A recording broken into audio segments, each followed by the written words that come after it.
На мен ми избиха 4 зъба, защото изглеждам така.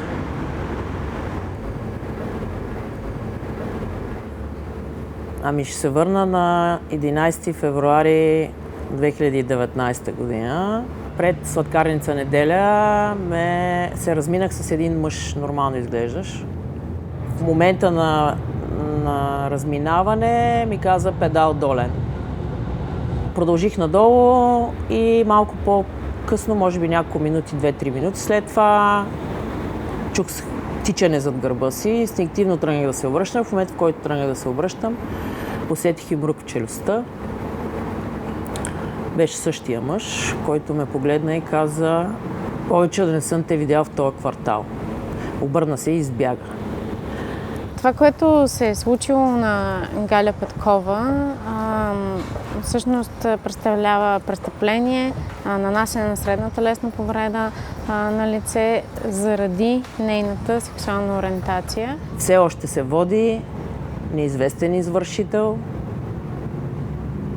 2 години и половина ходене по зъболекари. Въобще не е приятно. Да не кажа, че е ужасно. Като гражданин на България и съответно гражданин на Европейския съюз, по отношение на Галя Петкова е приложима директива 2012-29 или още по-известна като директива за правата на жертвите, която цели да създаде минимални стандарти в законодателството на държавите членки за защита правата на жертвите. Много дълго време разследват случая. Много искат полицаите да го разрешат. 4 години. Въпреки предоставената от правителството информация, че директивата е имплементирана в българското законодателство, ние твърдим, че няма имплементиране на тази директива в нашето национално законодателство. Да ви кажа честно, аз не го мразя този човек. Защото си дадах ясна сметка, че насилниците, за да бъдат насилници, са били насилвани. И това е един омагьосан кръв, който, за съжаление, се върти цялото общество. Ако той имал едно прекрасно детство, най-вероятно нямаше да му мине през главата да ме догони и да ми избие 4 зъба. Изключително важно е да се подчертае, че в това производство са направени редица нарушения на европейското законодателство и конкретно директивата за правата на жертвите в светлината на Хартата на основните права. Ходих и на терапия, естествено, защото насилието е нещо, с което човек не бива да се справя сам. Насилието е нещо, което остава една горчивина, една болка вътре. И чувство за несправедливост е едно от най-гнусните неща, защото всяко посегателство върху жив човек означава, че му се оспорва правото да живее. По отношение на Галя Петкова не е отчетен мотива за конкретното престъпление, именно нейната сексуална ориентация. Не са предприети действия за възстановяване на щетите спрямо нея като жертва на това престъпление. Именно цялата възстановяването на всичките процедури, които тя е предприела за възстановлението за спиране на наказателното производство поради неустановяване на извършителя, към конкретния момент не подлежи на съдебен контрол.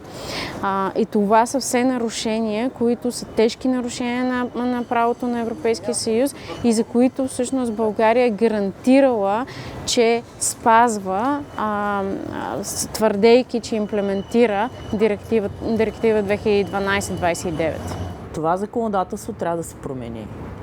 Защото ако един човек, вървейки си в неделя след обед, реши да избие на някой друг, колкото зъба паднат от удара, трябва да може да поеме отговорност за действията си и те да не са хулиганска проява, защото това не е хулиганска проява. Ние не сме на матч.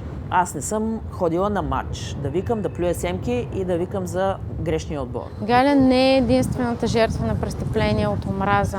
От 2018 година насам виждаме стократно завишение на подобен тип престъпления. Престъпления срещу хора, срещу имущество. Всичко това е в резултат на ширещата се омраза в нашето общество. Законодателни мерки са единственото, което може да спре тази омраза, защото към момента престъпления, които с дискриминационен мотив, сексуална ориентация или полова идентичност на лицето, остават неразследвани и, разбира се, несанкционирани.